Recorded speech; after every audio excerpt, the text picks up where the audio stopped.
जय हिंद दोस्तों, 26 जून से होने वाले 9th क्लास के तिमाही परीक्षा का हिंदी का वायरल ऑब्जेक्टिव क्वेश्चन लेकर के आ चुका हूं। तो अगर आप लोग 26 जून से जो है एग्ज़ाम देने वाले हैं 9th क्लास के स्टूडेंट, तो हिंदी का जो है आपके लिए मोस्ट विवेक ऑब्जेक्टिव क्वेश्चन लेकर के आए जो आपके एग्ज़ाम में आने की संभावना है। तो आप सभी लोग पूरे वीडियो को अंत तक जरूर बने रहिएगा और चैनल पर पहली बार आए तो चैनल को सब्सक्राइब जो है ज़रूर कर दीजिएगा। तो चलिए बिना देर के हम लोग अपने क्वेश्चन की ओर बढ़ते हैं। पहला क्वेश्चन देखिए क्या करा है, शिव पूजन सहाय का जन्म कब हुआ था। तो शिव पूजन सहाय का जन्म जो है 1893 ईस्वी में हुआ था। ऑप्शन नंबर ए याद करेक्ट आंसर हो जाएगा। आप सभी लोग सभी लेखक का कम से कम जन्म और मृत्यु और कहाँ पर हुआ था ये याद कर लीजिएगा। चलिए शिव पूजन सहाय जो है ये किस पाठ के लेखक हैं, तो ये आपका हो जाएगा कहानी का प्लॉट। कहानी का प्लॉट पाठ के लेखक कौन हो जाएंगे, शिव पूजन सहाय। चलिए तो एक का राइट आंसर क्या हो जाएगा, ऑप्शन नंबर ए। दूसरा क्वेश्चन के बढ़ते हैं, देखिए क्या कह रहा है, शिव पूजन सहाय का एकमात्र उपन्यास कौन है। ये क्वेश्चन बहुत ज़्यादा पूछता है कि शिव पूजन सहाय का एक उपन्यास है जिसका नाम क्या है, देहाती दुनिया। इसका राइट आंसर क्या हो जाएगा, देहाती दुनिया जो है एकमात्र उपन्यास है किनकी, शिव पूजन सहाय की। तिलक दहेज के ज़माने में किसको पैदा करना सबसे बड़ी मूर्खता है। यानी कहानी के प्लॉट में जो है तिलक दहेज के ज़माने में किसको पैदा करना सबसे बड़ी मूर्खता है, तो यहाँ पर हो जाएगा आपका लड़की की। Option number B correct answer हो जाएगा तीसरा का। चलिए चौथा नंबर क्वेश्चन के बढ़ते हैं। 4 नंबर में देखिए यहाँ पर आप क्या करें, मुंशी जी की पुत्री का नाम क्या था। तो मुंशी जी की पुत्री का जो नाम थी भगजोगनी। ऑप्शन नंबर ए इसका करेक्ट आंसर हो जाएगा। मुंशी जी की पुत्री का नाम क्या है, भगजोगनी।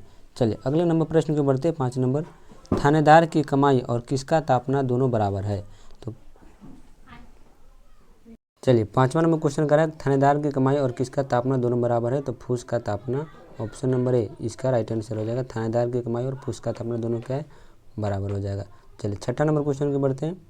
तिलक दहेज की क्रूरता से कौन शिकार हुआ था। तिलक दहेज की क्रूरता से शिकार कौन हो गया, तो ये आपका राइट आंसर क्या हो जाएगा, भगजोगनी। ऑप्शन नंबर ए 6 का राइट आंसर हो जाएगा।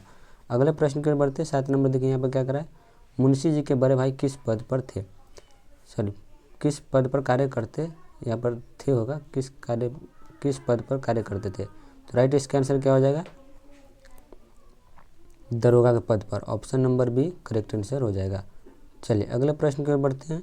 8 नंबर, अंत में भगजोगनी किसकी पत्नी बनकर जीती रही।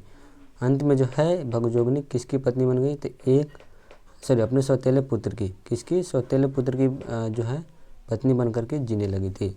9 नंबर प्रश्न के बढ़ते हैं। मुंशी जी ने क्या बेचकर दरोगा जी का श्राद्ध किया था। तो मुंशी जी ने जो अपने कीमती तुर्की घोड़ी बेचकर ये क्या थे, दरोगा जी के श्राद्ध कराए थे।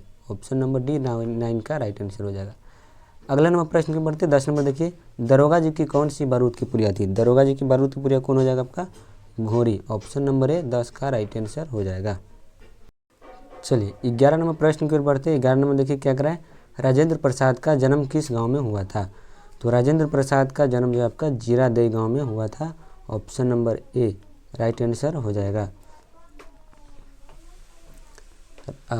डॉक्टर राजेंद्र प्रसाद स्वतंत्र भारत के क्या थे, प्रथम राष्ट्रपति। डॉक्टर राजेंद्र प्रसाद जो है स्वतंत्र भारत के क्या थे, प्रथम राष्ट्रपति थे।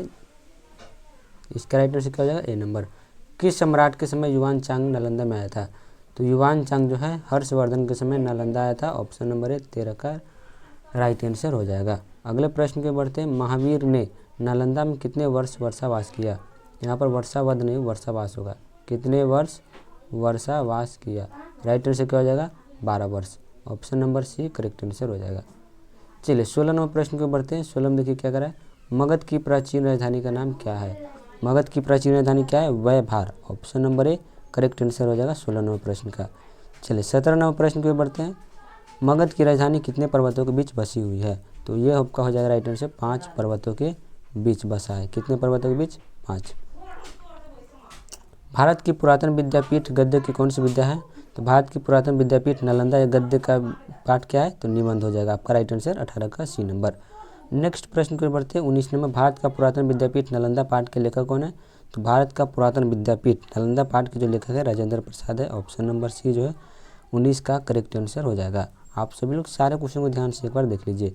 ग्राम गीत का मर्म पाठ के लेखक कौन है। तो ग्राम गीत का मर्म पाठ के लेखक हो जाए आपका Lakshmi Narayan Sudhanshu. Option number B correct answer हो जाएगा। चलिए 21 नंबर प्रश्न देखते हैं। लक्ष्मी नारायण सुधांशु का एकमात्र उपन्यास का नाम क्या है। तो लक्ष्मी नारायण सुधांशु का एकमात्र उपन्यास का नाम है भातृ प्रेम। भातृ प्रेम, यहाँ पर प्रेम होगा, भातृ प्रेम क्या है, इसका राइट आंसर हो जाएगा। लक्ष्मी नारायण सुधांशु का एकमात्र उपन्यास है भातृ प्रेम, भातृ प्रेम इसका करेक्ट हो जाएगा। अगले प्रश्न पे बढ़ते हैं। 22 नंबर देखिए, अवंतिका पत्र का संपादन किसने किया, तो लक्ष्मी नारायण सुधांशु जो है अवंतिका पत्र का संपादन किए हुए थे। ऑप्शन नंबर बी करेक्ट हो जाएगा। चलिए 23 नंबर प्रश्न की ओर बढ़ते हैं।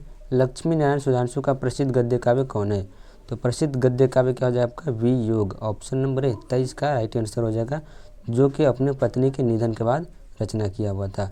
चलिए 24 नंबर प्रश्न की बढ़ते हैं। निम्न लक्ष्मी नारायण सुधांशु अपनी पहली रचना किसकी आकस्मिक निधन पर की थी, तो अपनी पत्नी की। ऑप्शन नंबर ए अपनी पत्नी की निधन पर की थी, जिसका नाम क्या है, वियोग। यानी अपने पत्नी के निधन के बाद एक रचना किया जिनका नाम है वियोग। चलिए 24 का राइट आंसर क्या आ जाएगा, option number A. 25 number question के बढ़ते हैं। मनुष्य की दो संतानज प्रवृत्तियाँ, पहला प्रेम और दूसरा क्या है, पहला प्रेम और दूसरा हो जाएगा आपका ग्राम गीत। Option number B correct answer हो जाएगा। अगले प्रश्न की ओर बढ़ते हैं। 26 नंबर देखिए, ग्राम गीत थी कला गीत तो का क्या है, तो ग्राम गीत कला गीत का क्या है, मेरुदंड। ऑप्शन नंबर है 26 का करेक्ट आंसर हो जाएगा। अगले नंबर प्रश्न की ओर हम लोग बढ़ेंगे। 27 नंबर देखिए, महिलाएं किसको दूर करने के लिए गीत गाती है, तो ग्राम गीत मर्म पाठ के हिसाब से उसके अनुसार जो महिलाएं जो है थकावट को दूर करने के लिए गीत गाती है। 27 का करेक्ट आंसर क्या हो जाएगा, ऑप्शन नंबर ए। किसको कर्म या क्रिया के ताल पर रचा गया है, तो ग्राम गीत को, किसको, option number A correct answer हो जाएगा। ग्राम गीत को कर्म या क्रिया के ताल पर रचा गया है। 29 नंबर प्रश्न को हम लोग बढ़ेंगे। किसी भी देश के काव्य का उद्भव कहाँ होता है, तो किसी भी देश के काव्य का उद्भव कहाँ से होता है, तो दंत कथाओं से। राइट आंसर क्या हो जाएगा 29 का, ऑप्शन नंबर ए करेक्ट हो जाएगा। चलिए 30 नंबर प्रश्न देखते हैं, लास्ट क्वेश्चन है। ग्राम गीत क्या है, तो ग्राम गीत जो है आपका हृदय की वाणी हो जाएगी। ऑप्शन नंबर ए 30 का राइट आंसर हो जाएगा। तो चलिए इतना ही आज की क्लास में, हम लोग फिर मिलते हैं अगले वीडियो में।